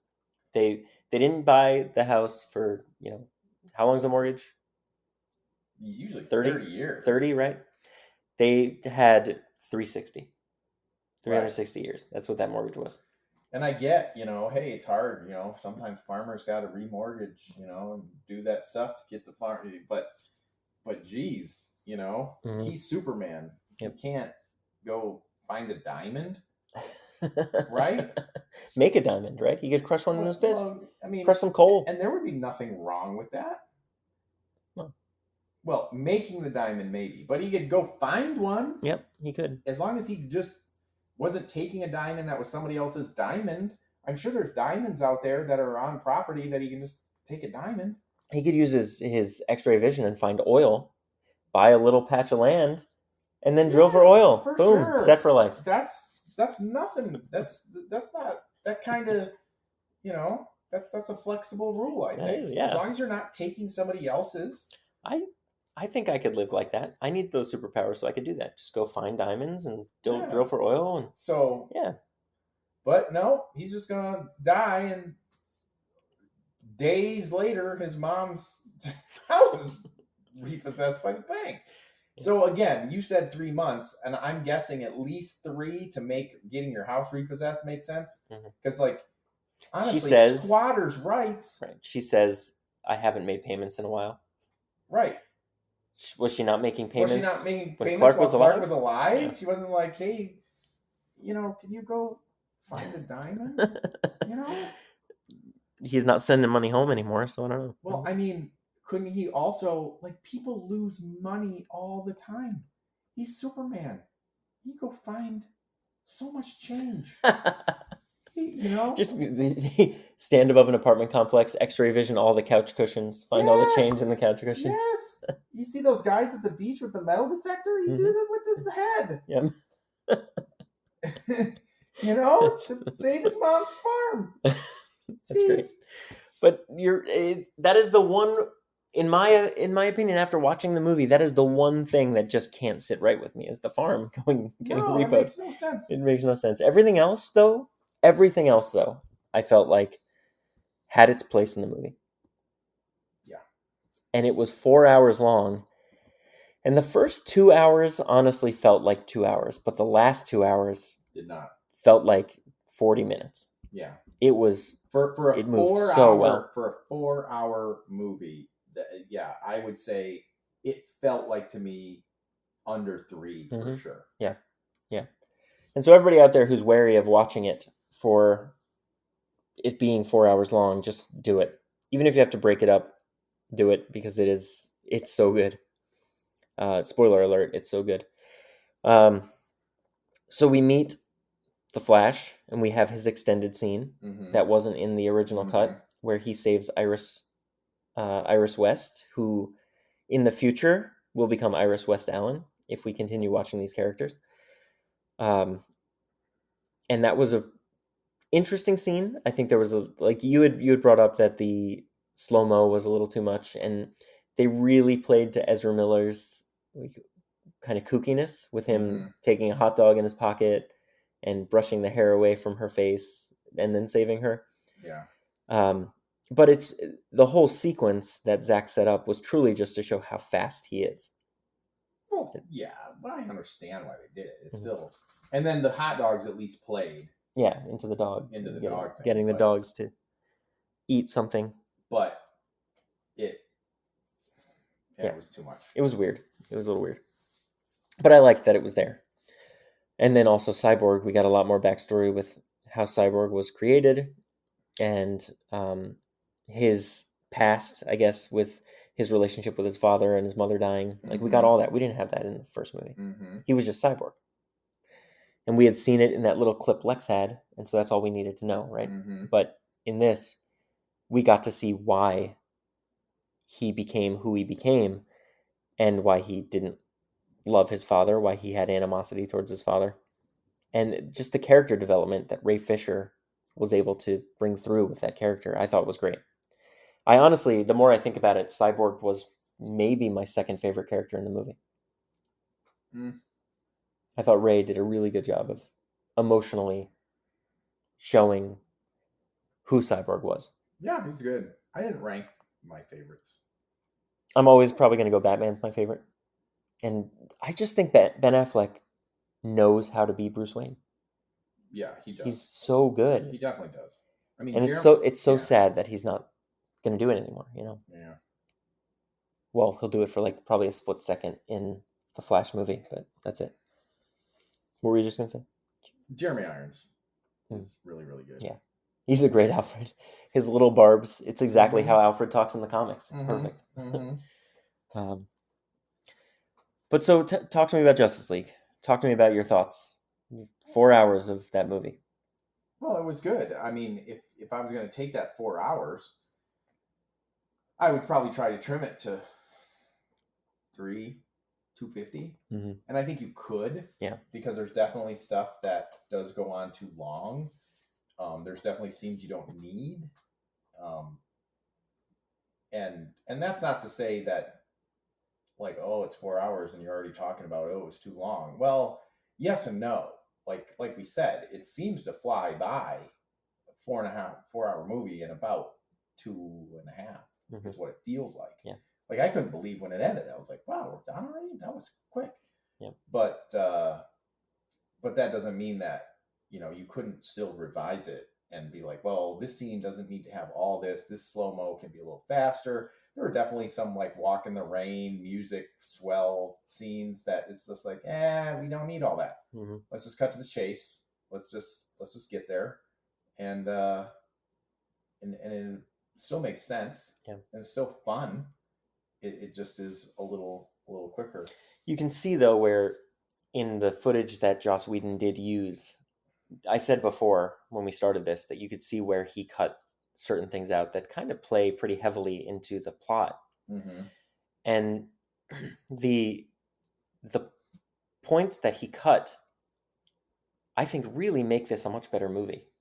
And all the stuff that he added, like watching it now, I know you like some of the comedy. We've talked about how you like some of the comedy that Joss injected into the film. But I would so much rather have seen a 2-hour version of Zack Snyder's film with maybe a Joss Whedon line thrown in, not a Joss Whedon scene or reshoot. And that's, I think, the difference, is that the WB was too afraid of what Zack was making. So they brought in somebody who had success with Marvel movies Mm-hmm. and said, do your thing. And that's not the thing the DC universe needs. Right. So all in all, though, it's a beautiful movie. Steppenwolf looks, in my opinion, again, I will continue to say it's I statements, my opinion, Steppenwolf looks so much better. He looks leagues better, if I can pun. You can. The CGI on Steppenwolf, the outfit that he wears, it's just, he doesn't look, I don't know, maybe it's stupid to say he doesn't look CGI because he still looks CGI, but in Joss Whedon's version, he looked like he was rendered to 75%. Right. I think there were a lot of scenes, again, talking about what you can cut. Like the whole history of where the mother boxes came from need to be condensed. Needed to be maybe a quick little 2-minute discussion instead of about a 10-minute battle flashback sequence that also looked like a video game cutscene. Yeah. Yeah, it was, especially the gods, none of them looked real. And it was really weird. It looked like they did mocap on a guy, but instead of using his face and then mocapping his body, they mocapped his entire, like his face too. The guy who played Zeus, he looked like a video game. Terrible. It was pretty bad. Yeah. But I thought it was cool to see all of them come together in a much more elaborate scene than we got in Joss Whedon's version, because that scene was still there. It was just, like you said, 2 minutes long. There was no Darkseid. In this movie, we got Darkseid. We got Darkseid coming in. We got Zeus and Hippolyta. There's something about Earth that made Darkseid want to conquer Earth, and that was called the anti-life equation, which is big in the comics, which is why Darkseid wants to come to Earth. They just did a whole series called Deceased. It's like DC capitalized and then ceased. Basically, it's Darkseid gets the anti-life equation out of Cyborg, and then basically Earth is turned into zombies. That's cool. Yeah, it is pretty cool. I did not read the whole series. I read the first 2, and then I was like, clever. But then I kept the one comic because it had a really neat cover. Cool. So the anti-life equation is here, and he wants it, he needs it, but I guess he's defeated, and then he doesn't remember what planet he was on. I know, that cracked me up. Because when Steppenwolf gets here and realizes that it's the anti-life equation planet, he broadcasts back to Darkseid, and Darkseid's like, all right, let's do this. You found it? You found it? It's been 1,000 years. Awesome, let's do it. So it just was kind of weird. That's another thing that just doesn't seem to make sense. But maybe Darkseid just got the crap beat out of him so bad he didn't remember where he went. He takes over thousands and thousands of worlds every day. So sure. And I'd like to say you at least got to hand it to Thanos over in Marvel, because he's at least coming up with a new angle on bad guy, which is, I just want to eliminate half the population of the universe. I don't want to take over any planets. I just want to make planets a little better, from his point of view. From his, yeah. Because this whole conquer Earth, take over Earth, it's like, oh my gosh, done this. So that is where I sort of fault the movie, in the fact that, Conquer Earth over and over and over. And then the fact that they leave all 3 mother boxes on Earth, and yet they have a lantern that he couldn't take one off into space somewhere. Let's separate these Well, they things. killed the lantern. Did they? Yeah. Darkseid killed the lantern. Oh, he did. Yeah, because that's right. He gets the ring comes up. Yeah, in Joss Whedon's version, it wasn't Darkseid that killed him. It was Steppenwolf that killed him. So that was an interesting change. Okay. But Zack Snyder had Darkseid do it, which I think was really cool because we want to see Darkseid, right? The nightmare scene that was in BVS Mm-hmm. is we're building to a point where if Darkseid conquers Earth, that is what happens. Mm-hmm. The nightmare sequence happens. And so this whole play that Batman is fighting for is to prevent what he saw in a vision of the future. Mm-hmm. And I think what's really cool at the end of this version, not to jump all the way ahead to the end, but at the end of this version, Zack Snyder he did reshoots for the movie, and one thing that he shot was a brand new nightmare sequence, which had Slade Wilson, it had Mera, Mm-hmm. it had Batman, Gal Gadot. Cyborg. She wasn't in it. Oh, she wasn't? Nope. I thought she was. Nope. Was there Wonder Woman? I don't think Wonder Woman was there. Cyborg, Flash, and then the Joker. Jared Leto? Was that Jared? Mm-hmm. Jared Leto's Joker. Yeah. So since you are such a huge Joker fan, I didn't even ask you about this because I wanted to save it for us recording right now. Mm-hmm. What did you think about that whole sequence, that whole nightmare I sequence? didn't like it. No?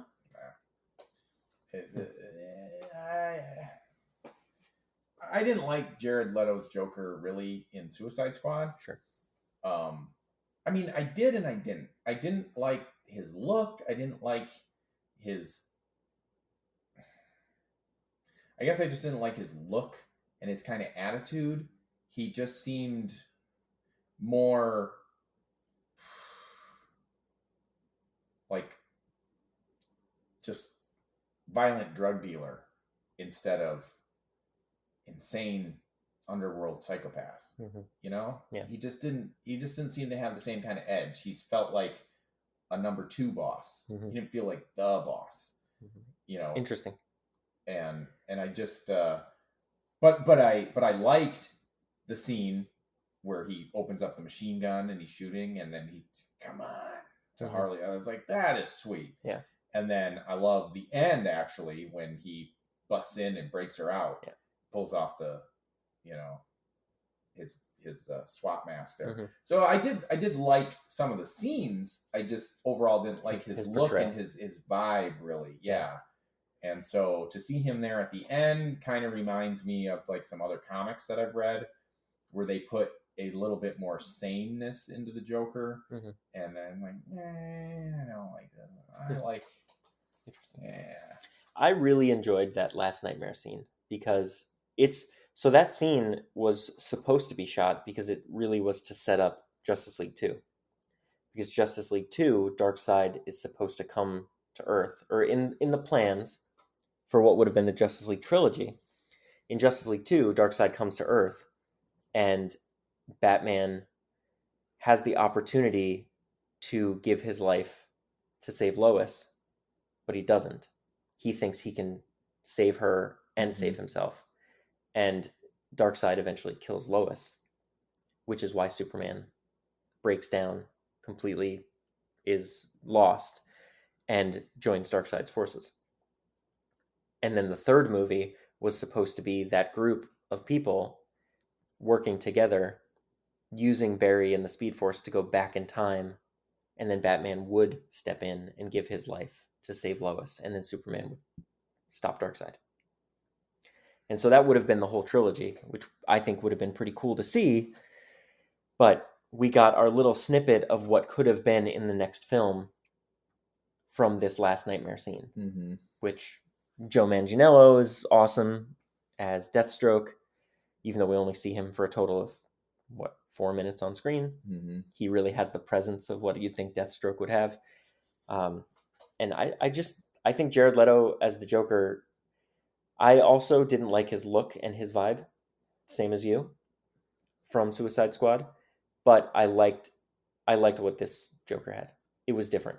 It felt like a different version of the Joker. The things he was saying to Batman to try to rile him up seemed perfect. Seemed like what the Joker would do. In the movie, in this 4-hour version, we got Martian Manhunter, which was pretty cool. Harry Lennox plays the Martian Manhunter, which is great because he's been a character since Man of Steel. He's been in the 3 movies. Mm-hmm. And seeing him now showing his true self because he feels he can is, I think, cool, and really, again, sets up a second movie, which we most likely won't get. What other scenes that popped out to you in this version? What else was there? Off the top of my head, no scenes that were in it pop out at me as much as scenes that were not in it that were in the other version. Mm-hmm. Like they skip over the whole family who lives just outside the place where Steppenwolf is making his big the Russian radioactive site, and because that seemed like so weird. Mm-hmm. Like there's one family who lives here and it's a big deal. Yeah, I mean, that just seemed odd. And then yeah, that was a Joss Whedon ad, obviously, because it's not in this film at all. Right. And it really has no place in it. They set it up correctly in that, or Zack Snyder set it up correctly in that this place is devoid of life. It's like Chernobyl, right? You don't live there because there was a nuclear explosion. Right. The place is radioactive. You can't live there.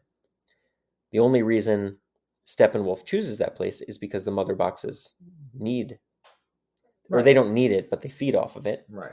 And he can then create his base, as they said a couple times, and you They laughed at. said it 100 times. Where's Steppenwolf's base? We need to find Steppenwolf's base. He made Steppenwolf's base. It's like, you made your base? What do you 3rd grade playing cops and robbers? Where's my base? It's my base. Playing superheroes out in the backyard. That's my base. It's like, your base? Quit saying base. It's funny. Call it something else. It was funny. Anyway, but every time they said it, I did roll my eyes after you pointed it out a couple times. Yeah. What scene stood out to me? I mean, I do think the whole end scene, I think, was better than in the film. Way better. Yeah, that fight made more sense. It really did. Like, it took like 6 of them forever to beat Steppenwolf. And this time, it's like the fight seemed more, for lack of a better word, realistic. Balanced. That they fought the way they did, and then they ended the way it did because it was quick. Yeah, I agree. It was still climactic without being so dramatic, and it's like, really, I don't need to. Everybody had a job. Yes. In this version, Batman was on the perimeter. Flash was charging up so that he could push Cyborg into the boxes to separate them.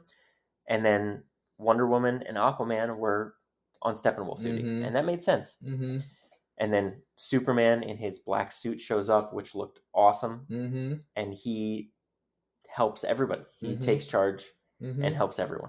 And I think that's great.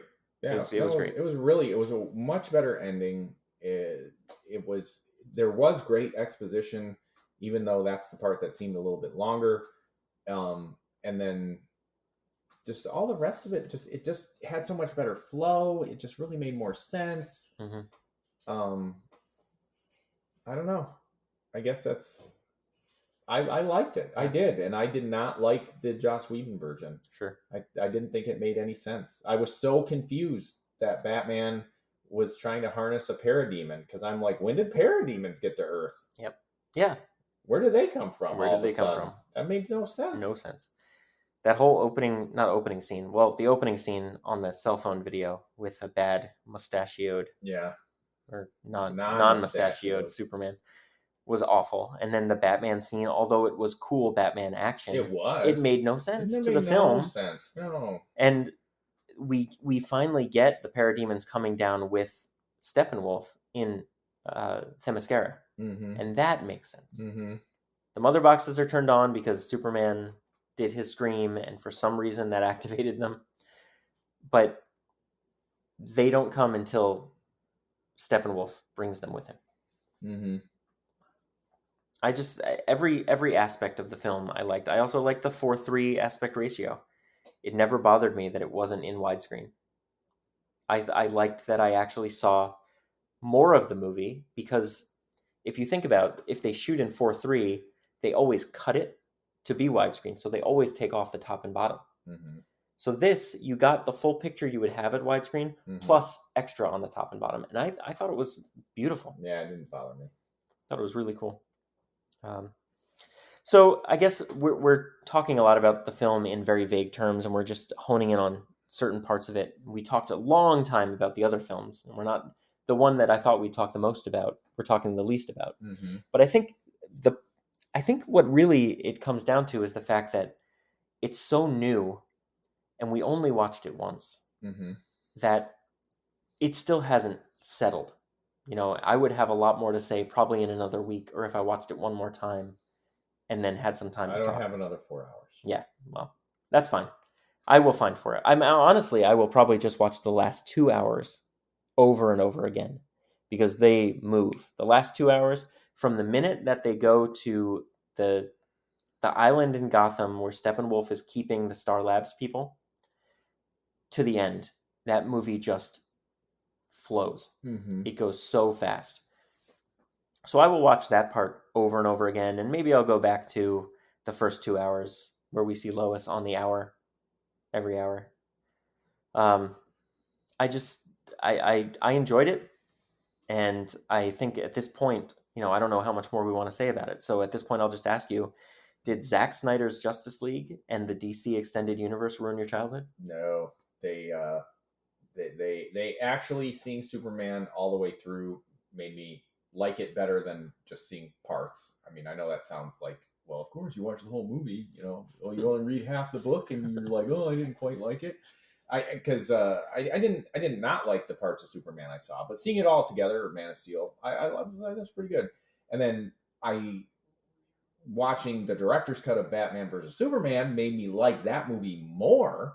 And then seeing Zack Snyder's version of what Justice League was supposed to be was directly from the comics. Like, I literally have those comics. Yeah. And it's like, this is better. Yeah. I still feel, though, it's still not as good for some reason as what Marvel's putting out. Sure. But as far as ruining it, it's like, no. It's like, geez, let's let these directors do their thing.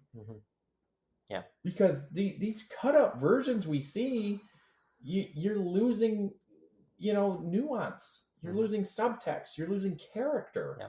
And I get it. You still got to bring a movie in. And that's still the director's job. If I was a director, 245 tops. And that's only if I'm dealing with some mega property. But if I'm just doing like a one-off, 2 hours tops. Yeah. A friend of mine back in Florida used to say, if a movie wasn't 2 hours long, he wasn't interested in it. Because if it was less than that, then you don't have a full story. That was his thought, was you don't have enough interesting things to say. If you're only coming in at an hour 30, you've got a premise. And that was his. That's interesting. And I've always thought about that. And I'm like, you know, there is something to it. Like, I'd like to watch a movie that's, oh, how long is it? Hour and 45. Oh, okay. Yeah, that's pretty good. But no, he's like, no, if you can't go 2 hours, you don't have a story. So he doesn't watch any horror movies? Probably not. They're all like 90 minutes. Probably not. Yeah. But now, and just because I brought it up myself, I will add in there though, but like the good old Aladdin, Mermaid, Disney cartoons. Sure. Yeah, they're an hour and a half. Right. And they are great. Right. And now they're remaking them at 2 hours and a little longer, and you're like, you don't need all that. So I think there is an exclusion to the rule of if you don't have a 2 hour movie, you don't have enough to say. Well, Disney or animated films in general shouldn't be longer than because definitely shouldn't be longer than 2 hours. But I think an hour 30 to an hour 45 is a sweet spot for an animated film. For sure. Because largely you're telling fairy tales, which a fairy tale is just a premise. It is right. Exactly that. It's a premise. So you don't need to go much longer than that if you only have a premise. And you go into it knowing you're watching a premise. Right. And that's fine. But if you're going to watch a real substantial movie that's got any heart and real feeling and you know, any sort of, like you've said, these are beautiful films, any of that, you do need the time. So you got to go at least 2 hours. Sure. So I think Zack Snyder's Justice League it was 4 hours and 1 minute long with the credits. It probably would have been 3 hours and 20 minutes if he didn't do slow motion as much as he did. Yeah. And then if you cut out the things you didn't need, you get it down to 245. Probably. And it would have been a fantastic Oh, movie. dude, you edit Fantastic. that up and it would be great. Yep. But Yep. they didn't. And now it's just out there, but Well, I who think knows how many people are going to see it. I think that it will come out on Blu-ray and digital, and I think someone will probably take it and cut it up and put it on YouTube or something, and it'll probably be the movie that we should have got. I bet some generic editor guy or wannabe editor guy will do that and make a really great Justice League film with this 4-hour version we got. Mm-hmm. And I'd be interested to watch it when it gets done. Is it a childhood ruiner? No. It's definitely it's definitely some good filmmaking. It actually redeems the junk I had seen that I was unhappy with. Yep. Both of the director's cuts make me now wish that that's what I'd seen first, because I would not have had this opinion, and it's still hard for me to even change that opinion, even though I like these films, Mm-hmm. because I still think Marvel does it better. Yeah. I love you, Marvel. So for me, it's honestly the same. Everything that you just said, it's the same. Except for the I love you, Marvel part. Although I do, but I also love the DC universe. Tell Marvel you love them. I did. I just but did. then you retracted it. Well, but then I said I do love them, but I also love the DC universe, and it's because I grew up with all of these stories. Yeah. The comics that we went through today that I have that still in a bin are 30 years old. Mm-hmm. I grew up wishing I could see these pages turn into Mm-hmm. a movie. Mm-hmm. And you were exactly right before when you said Zack Snyder's Justice League is from the pages of a comic. Because, of course, not the whole movie and not all of the themes, because Zack he injects his Snyder into it. Yeah. But the Steppenwolf coming to Earth, or the Dark Side trying to take over Earth, and the Mother Boxes coming together, and the Justice League forming. We had a wonderful DC animated film that was called Justice League that was them all coming together to fight Darkseid and the Mother Boxes. And what happens in that film? Superman turns bad because he gets infected by a Mother Box, and the Justice League has to fight Superman, and then they snap him out of it, and then they all go fight Darkseid. And that's very similar to what happened in this movie, and that's very similar from the pages of the Justice League comic when they all come together for the first time. Mm-hmm. It's beautiful, it's well done, and I will say over and over again, Zack Snyder is a filmmaker who knows how to make a beautiful film. Mm-hmm. Every movie that I've seen of his, I just love the way that he shoots it.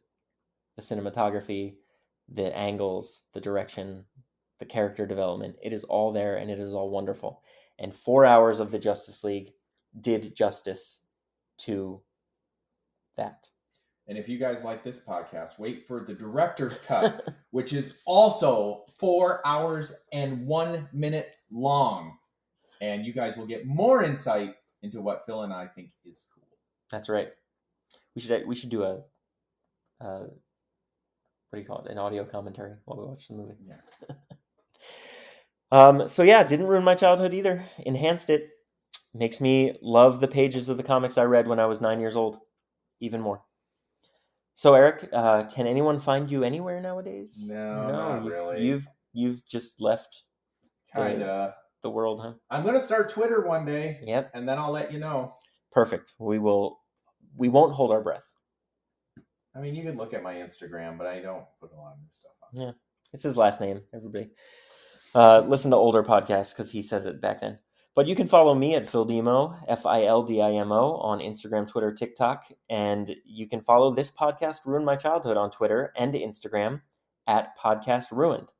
We look forward to sharing more movies that are coming out this year, including Kong vs. Godzilla and other movies that we've watched over the years in Season 2 of this podcast, Ruin My Childhood. We hope that the look back at the Zack Snyder trilogy of DC movies did not ruin your childhood. Could it be I've misunderstood? This podcast ruined my childhood. This guy's probably fought hundreds of thousands of other super beings on the other planets he's destroyed, right? And we have to assume he's won. I don't care how many demons he's fought and how many hells. He's never fought us. Not us united.